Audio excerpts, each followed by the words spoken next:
नमस्कार. अजरामर गीत रामायण या मालिकेतील आज हा 5वा भाग. आज तारीख 29 जुलै. बाबूजींचं आज पुण्यस्मरण.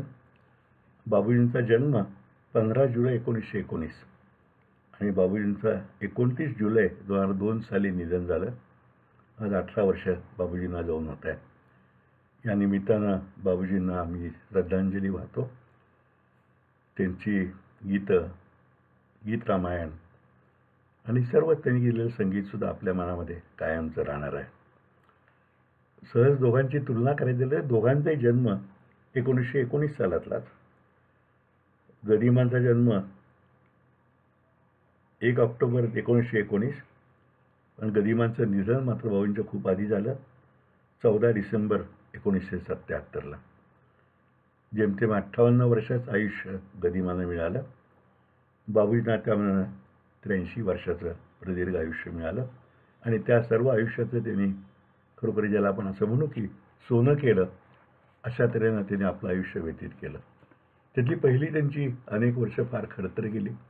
दोघांची गेली. गदिमांची आयुष्यातली पहिली वर्ष खडतर गेली, पण त्यांनी पुढच्या काळामध्ये जी उत्तुंग भरारी घेतली त्याची पायाभरणी त्या कष्टात नाही. असं म्हणतात ना की आधी कष्ट मग फळं, तसं त्या कष्टाचं फळ त्यांना पुरेपूर पुढं मिळालं. आणि खरं ते फळ त्यांना नाही, आपल्याला मिळालं असं वाटतं की त्यांच्या प्रतिभेतनं साकार झालेली गदिमांची गाणी, त्यांची विविध कथा, पटकथा, संवाद हे सगळं आपल्यासमोर आहे. आणि बाबूजींची गाणी, त्यांचं दिलेलं संगीत हे सगळं आपल्यासमोर आहे. त्यामुळे खरं दोघांचंही आज पुण्यस्मरण करतो आणि 6व्या भागाला सुरुवात करतो, 5व्या भागाला सुरुवात करतो. मागच्या वेळा आपण 25वं गीत घेतलेलं होतं. 25वं गीत रामायणातलं पराधीन आहे जगती, जे खूप पॉप्युलर आहे. आणि आज पुढचंच गीत घेतो आपण, गीत क्रमांक 26, कारण त्यातही भरताच्या तोंडी हे गीत आहे. आणि भरत रामाला सांगतोय की तुझ्या पादुका मला दे, सिंहासनाचा मला लोभ नाही आहे, तुझ्या पादुका ठेवून मी राज्य करीन, असं सांगणारं भरताचं मनोगत सांगणारं हे गीत आहे. गीत क्रमांक 26. मागणे हे एक रामा आपुल्या द्या पादुका. पुढे धनश्री रागात बाबूजींनी ते बांधलेलं आहे. तात गेले माय गेली भरत आता पोरका, मागणे हे एक रामा आपुल्या द्या पादुका. वैनतेयाची भरारी काय मशका साधते, का गजाचा भार कोणी अश्वपृष्ठी लादते. राज्य करणे राघवाचे अज्ञ भरता शक्य का,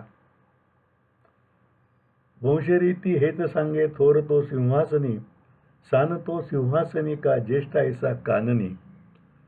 दान देता राज्य कैसे या पदाच्या सेवका, घेतला मी वेशमुनीचा सोडताना देश तो, कैकईसा घेऊ माथी का प्रजेचा रोष तो. काय आज्ञा आगळीही तुम्हीच देता बालका, पादुकया स्थापितो मी दशरथांच्या आसनी. याच दैवी राज्यकर्त्या कौसल्याच्या शासनी, याच देवी राज्यकर्त्या कौशल्याच्या शासनी. चरणचिन्हे पूजुनी ही साधितो मी स्वार्थका, राम नाही चरणचिन्हे राहू द्या ही मंदिरी. नगरसीमा सोडून मी राहतो कोठेतरी, भास्कराच्या किरणरेखा सांध्यकाळी दीपिका. चालवितो राज्य रामा दुर्ज्ञा तुम्ही येईतो, मोजितो संवत्सरे मी वाट तुमची पाहतो. नांदतो राज्यात तीर्थी कमलपत्रा सारखा, सांगतो केव्हा न आले चरण का जर मागुती. सांगतो तेव्हा न आले चरण जर का मागुती, त्या क्षणी या तुच्छ तनुची अग्निदेवा आहुती. ही प्रतिज्ञा ही कपाळी पाऊलांची मृत्तिका, मागणे हे एक रामा आपुल्या द्या पादुका. श्रीरामांनी अनेकदा सांगून सुद्धा भारताचा आग्रह कायम होता, तुम्ही अयोध्येला परत चला आणि राज्याभिषेक करवून घ्या. या आपल्या विनंतीवर भरत ठाम होता. त्याच्याबरोबर आलेल्या ऋषींनी पुष्कळ आग्रह केला, पण श्रीरामांनी नम्रपणे नकार दिला. ते म्हणाले, पितराज्ञेने मला वनवास आणि तुला राजसिंहासन दिले आहे, तू राज्य करणे हेच धर्मपालन आहे. 14 वर्षे वनवास पूर्ण करूनच सीता व लक्ष्मणासह मी अयोध्येला परत येईन. श्रीरामांच्या उत्तराने निराशून भरत गैवरला आणि श्रीरामांच्या पादुकांना स्पर्श करून करुणाद्र स्वरात तो म्हणाला. अशा प्रास्ताविकानंतर भरताच्या तोंडी हे गीत येतं. भरत म्हणतो, वडील आणि यांचे वेळेला मी आता पोरका झालाय. आता तुमच्या पादुका द्या, हे एकच माझे मागणे आहे. गरुडाची भरारी चिलटाला मारणे शक्य नाही. हत्तीचे ओझे सहजपणे पेलणे घोड्याच्या पाठीवर घालण्याचा कोणी प्रयत्न करणार नाही. त्याचप्रमाणे अयोध्येचा राज्यभार राघवाला पेलणे सहज शक्य आहे. तो अज्ञानी भरताला करणे शक्य आहे का? रघुकुलाच्या रीतीप्रमाणे ज्येष्ठ पुत्र सिंहासनावर बसतो. आता मी लहान असूनही सिंहासनावर बसायचे आणि ज्येष्ठ तुम्ही वनात असायचे. असे करून माझ्यासारख्या तुमच्या सेवकाला राज्यदान का देता? तुम्हाला शोधायला निघताना मुनिवेशात निघालो आणि आता परत अयोध्येला गेल्यावर कैकेयीप्रमाणेच माझ्यावरही प्रजाजन नाराज होतील. ही अशी आज्ञा मला तुम्ही का बरे देता? असं भरत श्रीरामांना पुन्हा पुन्हा विनवतो. त्याचा आग्रह कायम आहे, पण श्रीराम आपल्या वचनावरती अतिशय ठाम आहेत. तुमच्या पादुकांची स्थापना मी दशरथाच्या राजसिंहासनी करीन आणि त्याच राज्य करतील. त्यांचे पूजन करीत राहून मी माझे आयुष्य सार्थकी लावीन. या तुमच्या पाऊलखुणा राजमंदिर राहतील आणि दिवसा सूर्यकिरणाप्रमाणे आणि रात्री दिवाप्रमाणे प्रकाश देतील. मी गावाच्या बाहेर सीमेबाहेर राहीन आणि तुमची सेवा म्हणून तुम्ही येईपर्यंत राज्य सांभाळीन. कमळाच्या पानाप्रमाणे निर्लेप राहून ते व्रत पाळत मी तुमची वर्षे मोजत वाट पाहत राहीन. मात्र सांगितलेल्या वेळी जर तुम्ही आला नाही तर त्याच क्षणी मी अग्निप्रवेश करून प्राणार्पण करेन. ही प्रतिज्ञा तुमच्या चरणांची धूळ मस्तकी लावून मी करतो. याच्यावरती हे गीत समाप्त होतं. हे गीत मूळ रामायणातील काही श्लोकांच्यावरती आधारित आहे, तरी त्यात निम्म्याहून जास्त भर गदिमाने आपल्या प्रतिभेने घातलेला आहे. तेथे गरुड आणि पक्षी, घोडा आणि गाढव अशी तुलना आहे, तर येथे गरुड आणि चिलट आणि हत्ती आणि घोडा अशी जास्त प्रत्येकारी तुलना केली आहे. दुसरे, तिसरे आणि चौथे कडवे जवळजवळ पूर्णपणे स्वतंत्र आहे. त्यामधून भरताच्या मनातील भक्तिभाव गदिमाने प्रखरपणे प्रकट केला आहे. भास्कराच्या किरणरेखा, सांध्यकाळी दीपिका असे पादुकांचे वर्णन गदिमाच करू जाणे. हे गीत स्वरबद्ध करायला बाबूजींनी पुरिया धनुश्री रागाची योजना केली आहे. पुरियाची बैठक धुसर खिन्नतेची आहे. आशा निराशा अशा द्वंद्वातील आहे. पुरिया रागाचं वर्णन पुरुषोत्तम दार्वेकरांनी कट्यार काजल घासली या नाटकातील एका पदात केले. ते म्हणतात, प्रकाश आणि अंधाराची ही तर सीमारेषा, पवनासंगे गाती पुरिया आशा आणि निराशा. त्यामुळे भरताच्या मनातील भाव व्यक्त करणारे असे हे सुयोग्य असं स्वरांकन आहे असं आपल्याला म्हणायला पाहिजे. भरताच्या तोंडी असणारे गीतरामांतले शेवटचेच गाणे आहे. बाबूंच्या स्वरांकनाप्रमाणेच गाताना त्यांना अभिप्रेत असलेले स्वर यात अप्रतिमपणे लागलेले आहेत. ध्रुपद पंचमाने तर पहिली 2 कडवी निषादाने सुरू होतात. तिसऱ्या आणि चौथ्या कडव्याचा प्रारंभ पंचम स्वराने, 5व्या आणि 6व्या कडव्याचा मध्यम स्वराने, तर अखेरच्या 7व्या कडव्याचा प्रारंभ वरच्या षड्जाने होतो. खरं तर ह्या गीतातील पोरक्याप्रमाणेच बाबूजींची मुंबईतील पोरकी धडपड चालू होती. गजानन वाघ नावाच्या त्यांच्या मित्राने त्यांना गायनाचा क्लास काढ म्हणून सांगितलं. बाबूजींनी उत्साह क्लास सुरू केला, पण थोडे विद्यार्थी मिळाले. जेवायचे प्रश्न सुटला, पण रात्री मुक्काम कुठं करायचा? फुटपाथ कायमच होता. पण शेवटी त्या संघप्रमुखांनी गद्रे मास्तरांचे कान भरले आणि ती जागाही गेली. क्लास बंद पडला. बाबूजींनी आपल्या आत्मचरित्रात लिहिलंय, वेळ लागण्याच्या शेवटच्या बिंदूपर्यंत जाऊन पोचलो होतो, म्हणून मनाला सारखं बजावत राहायचो की मला वेडं व्हायचं नाही. देवाच्या मनातच मला तसं संपायचं नव्हतं, म्हणूनच विलक्षण संयमाने मी पुन्हा माणसात आलो. बाबूंची अवस्था कशी झाली असेल याची आपण कल्पना करू शकतो. अचानक त्यांच्या मनात डॉक्टर वैद्यकुमार रायकर यांचं नाव आलं. तो संघस्वयंसेवक होता, पण नियमित शाखेत येणार होता. पण त्याची स्वतःची जागा होती. गाडगीळ आपल्या एका मित्राकडून त्याच्याकडे गेले आणि त्याला म्हणाले, मी तुझ्याकडे राहायला आलो आहे. नाही म्हणू नकोस, तू अकलेस तरी परत जाणार नाही, इथं दारातच बसून राहील. असं म्हणताना बाबूजींना रडू कोसळलं. तो वैद्यकुमार रायकर म्हणाले, अरे असं काय करतो तू? बेलास की झेरापाने रडणं थांबव. बाबूजींनी खाली थांबलेल्या गाडगेला हाक मारली. रायकरने दोघांनाही आसरा दिला. बाबूजींचा पुन्हा मुंबईत नावासमोर 217 क्राऊन बिल्डिंग, दुसरा मजला, गिरगाव, मुंबई 4 असा पत्ता मिळाला. बाबूजी तेव्हा 20-21 वर्षाचे असतील साधारण. पण माणसाच्या आयुष्यामध्ये काय काय प्रसंग येतात ते बघितलं म्हणजे मन थक्क होतं. पुढचं 27वं गीत आहे, कोण तू कुठला राजकुमार, त्राटिकेच्या तोंडी असलेलं, आणि ते मालती पांड्याने गायलेलं होतं. आणि केवळ या रामायणातल्या प्रसंगावर आधारित असं हे गीत आहे. आणि ह्या सगळ्याच्यामध्ये ह्या सगळ्यातनं गदिमांनी शाहिरी प्रतिभेच्या पद्धतीनं ते गीत लिहिलेलं आहे. बाबूजींनी हे मिश्र काफी रागात बांधलं. तर आपण पुढे चाललोय. आणि ह्या बाबूजींचा जीवनप्रवासही तसाच रानातनं चालल्यासारखा होता. कुठे बाबूजींनी भाजीचा व्यापार केला, कुठं का पोळी भाजीचा व्यवसाय केला, पण काही जमेना. बाबूजींचा पण हे करता करता रायकरच्या खोलीत राहून संगीताचा रियाज मात्र चालू होता. तेव्हा बडोद्याच्या नरेशांचा राज्याभिषेक होणार होता आणि तेथे त्यानिमित्त काही काही कार्यक्रम होणार होते. समजलं तिथं गेलं तर आपलं गायन झालं तर 100 रुपये मिळतील अशा आशेनं बाबूजी तिथं गेले. पण त्या संधी तर मिळाली नाहीच.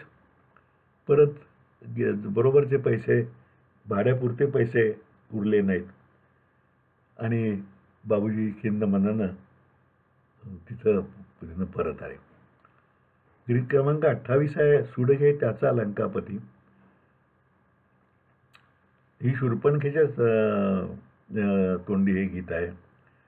हे अतिशय तीव्र स्वरामध्ये योगिनी जोगळेकरांनी त्यात गायलेलं होतं की ही कशी शूर्पणखा आपल्या भावाला सांगते की मला रामानं विरूप केलंय, तू त्याचा सूड घे म्हणून.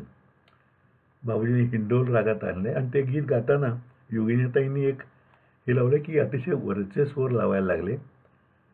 प्रभावी गाणं झालं आकाशवाणीवर, पण पुढं जवळजवळ 8 दिवस इतकं तोंड वेडवाकडे करून वरचे स्वर लावताना 8 दिवस त्रास त्याचा भोगायला लागला त्यांना.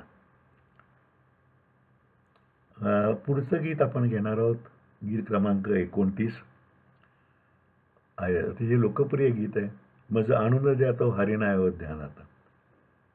सीतेनी तो सुवर्णमृग पाहिला, राक्षसाने मारीचानी सोन्याच्या हरणाचं रूप घेतलेलं आणि तिच्या मनात आलेल्या भावना या गीतामध्ये व्यक्त झालेल्या आहेत. मिश्र काफी रागातलं हे गीत आहे आणि गायिका माणिक वर्मा. सीतेच्या तोंडातली सर्वच गाणी माणिकताईंनी गायलेली आहेत. तोडिता फुले मी सहज पाहिला जाता, मज आणून द्या तो हरिण अयोध्यानाथा. झळकती तयाच्या रत्ने शृंगावरती, नवमोह मुळासह सुवर्ण अंगावरती. हे नयन भाळले त्याच्या रंगावरती, ते इंद्र चापसे पुच्छ भासते उडता, मज आणून द्या तो हरिण अयोध्यानाथा. तो येऊन गेला अनेकदा या दारी, दिसता तो उमटली पदचिन्हे सोनेरी. घाशिले शिंग या रंभास्तंभावरती, तू दिसे सुवर्णी बघा देवरा कांता. चालतो जलदगती मान मुरडितो मंद, डोळ्यात काहीसा भाव विलक्षण धुंद. लागला मृगाचा मला नाथ ओ छंद, वेडीच झाले तृणावरी त्या बघता. किती किती मृगाचे लक्षण मी त्या गणू, त्या मृगास धरणे अशक्य कसे म्हणू. मजसाठी मोडिले आपण शंकर धनू, जा करा त्वरा मी पृष्ठी बांधिते भाता. कोशात कोंडिले अयोध्येत जे धन, ते असेल धुंडीत चरणासाठी वन. जा आर्य तया ते कुटिर्या या घेऊन, राखिले तोवरी गेह आपुला भ्राता. मज आणून जातो हरिण अयोध्यानाथा. सापडे जरी तो सजीव आपुल्या हाती, अंगीची तयाच्या रत्ने होतील ज्योती. देतील आपणा प्रकाश राणी राती, संगती नेऊ त्या परत पुढीसी जाता. जाताच पाहतील हरिण सासवा जावा, करतील कैकई भरत आपुला हेवा. ठेवीन तोवरी जपून गडे तो ठेवा, थांबला कशास्तव धनुर्धरा हो आता. फेकून बाण त्या अचूक जरी माराल, काढून भाऊजी घेतील त्याची खाल. त्या मृगासने प्रभू इंद्र जसे शोभाल, तो पहा दिसे तो दूर टेकडी चढता, मज आणून जातो हरिण अयोध्यानाथा. शूर्पणखेने केल्या सुडाच्या आव्हानाला प्रतिसाद रावणाने सीतेचं हरण करायचा निश्चय केला. मारीचाचं सहाय्य मागितलं. मारीच हरणाचं रूप घेऊन गेला सुवर्णमृगाचं, आणि त्यानंतर हे गाणं सीतेने त्याला पाहिल्यानंतर सुरू होतं. रामायणातील श्लोकावर आधारित या गीतेची रचना असली तरी दुसरे आणि चौथे कडवे मात्र पूर्णपणे स्वतंत्र आहे. दुसऱ्या कडव्यात दारातील रंभास्तंभावर म्हणजे केळीच्या खुंटावर त्या हरणाने शिंगे घासल्याचा उल्लेख मनोवेदक आहे. तर चौथ्या कडव्यात त्या चपळ मृगाला पकडणे अवघड आहे असे श्रीरामांनी म्हणू नये म्हणून सीतेने त्यांना शिवधनुष्य भंगाची आठवण करून देण्याची कल्पना अशीच खास स्त्री मनोवृत्तीची द्योतक आहे. वाल्मिकींनी त्या हरणाच्या मऊ कातडावर मी बसेन अशी कल्पना सीतेच्या तोंडी घातली होती. गदिमांनी त्या जागी मृगाजिनावर श्रीराम बसले तर इंद्राप्रमाणे शोभतील असे मनोगत घालून सीतेचे व्यक्तिमत्व अधिकच उंचावर नेले. गदिमांच्या अद्वितीय प्रतिभेचे सर्व आविष्कार मूळ रामायणाचे माधुर्य जास्तच खुलवतात. सीतेचे मनोगत आग्रही पण मनोरम रीतीने वर्णन करणाऱ्या या गीताला बाबूजींनी अनुरूप अशा मिश्र काफीत बांधले. ध्रुवपद कोमल गांधाराने सुरू होते. पहिले तिसरे कडवे व सातवे पंचम स्वराने, तर 4-5 आणि 6 ही कडवी दैवताने सुरू होतात. अखेरच्या कडव्याचा प्रारंभ मात्र गंधाराने योजला आहे. सीतेचा हे मागणे मागताना असलेला लढीवाळ भाव या स्वररचनेतून पुरेपूर स्पष्ट झाला आहे आणि त्याला माणिकवर्मांनी आपल्या आवाजाने संपूर्ण न्याय दिलेला आहे. विशेषतः चौथ्या कडव्यातील शंकर धनुषची आठवण करून रामाच्या पराक्रमाला जणू सीता आवाहनच करत आहे असं वाटतं. या गीताचं गद्य रूप सुद्धा फार मनोवेदक आहे असं मला वाटतं. सीता काय म्हणते आपण जर त्याचं विश्लेषण केलं तर, श्रीरामा फुले तोडताना सहज दृष्टीस पडलेले ते हरिण मला आणून द्या. त्याच्या शिंगावर रत्न आहेत तर रंगकांती सोन्यासारखी आहे. त्याने पळताना उडलेले शेपूट इंद्रधनुष्यासारखे दिसते, त्यामुळे मी त्याच्यावर भाळले आहे. त्याचे खूर इथे उमटलेत तर केळीवर त्याच्या शिंगांच्या खुणा आहेत. अनेकदा तेथे आलेले ते हरिणनाथ तुम्ही व भाऊजी बघा ना. ते कधी हळू तर कधी वेगाने धावताना मान मुरडते. त्याच्या डोळ्यात ही भावी रम्य दिसतात. नाथा मला त्याचा छंदच लागलाय. त्याच्या आणखीन किती गुणवर्णन करू. तुम्हासारख्या शिवधनुष्य मोडणाऱ्याला ते पकडणे अशक्य आहे का. फार तर मी स्वतः तुमच्या पाठीवर बाता बांधते, पण आता त्वरेने त्याच्या मागे जा. कदाचित अयोध्येचे वैभवच त्या हरणाचे रूप घेऊन तुमच्या चरणी येण्यासाठी आले असेल. तुम्ही त्याला कुटीत घेऊन या, तोपर्यंत तुमचा बंधू कुटीचे रक्षण करेल. जर ते हरिण तुमच्या हाती जिवंत सापडले तर त्याच्या अंगावरील रत्ने ज्योतीहून आपल्याला रात्री प्रकाश देतील. वनवास आहे तोपर्यंत आपण ते सांभाळू आणि वनवास संपला की ते हरिणे आपल्याबरोबर अयोध्येला नेऊ. ते पाहून कैकेयी व भरतही आपला व्यवहार करतील. आता वेळ करू नका. जर कदाचित तुम्ही बाण सोडून त्याला मारलेत तर भाऊजी त्याचे कातडे काढून घेतील. त्या मृगाजनावर आपण इंद्राप्रमाणे शोभून दिसाल. ते दूर टेकडीवर चढताना दिसतंय. पहा बरं अयोध्यानाथा, मला ते आणून द्या.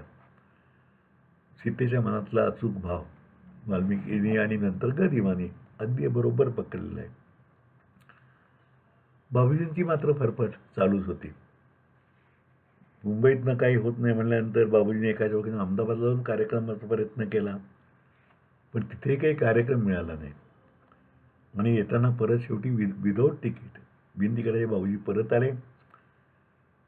तिकीट चेकरनी पकडलं तर आपण तुरुंगात जायचं, राहता तरी येईल, जेवणखाण मिळेल अशी त्यांच्या मनात भीती कम आशा होती.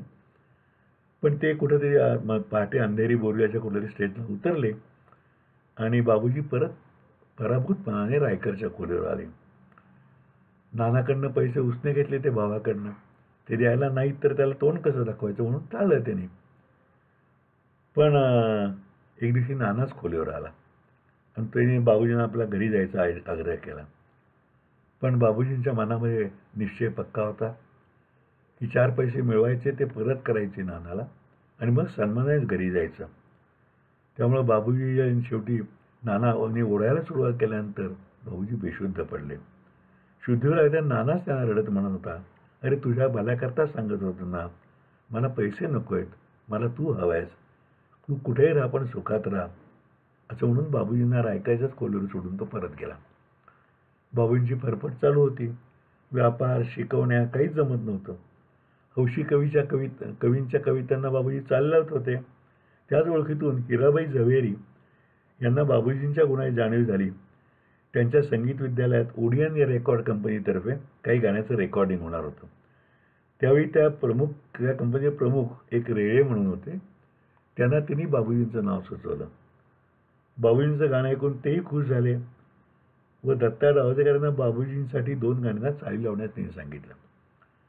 डावजेकरांच्याकडे त्या चाली बाबूजी शिकत होते. रेळ्यांनी त्याशिवाय बालगंधर्वांची काही पदे बाबूंच्या आवाजात रेकॉर्ड करण्याचं निश्चित केलं, कारण बालगंधर्वांचा बास त्यांना बाबूजींचा जाणवला होता. त्याची तयारी सुरू झाली आणि बाबूजी भावी यशाच्या कल्पनेने मोहरून गेले. पण नियतीचा एक गाव अजून शिल्लक होता.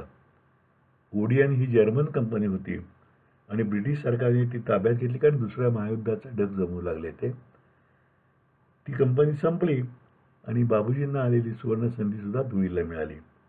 त्यांच्यापुढे पुन्हा प्रश्न होता, पुढं काय करायचं. आज आपण इथेच थांबूया. बाबूजींचं आणि गदिमांचं परत पुण्यस्मरण करूया आणि बाकी पुढच्या भागामध्ये. तोपर्यंत नमस्कार.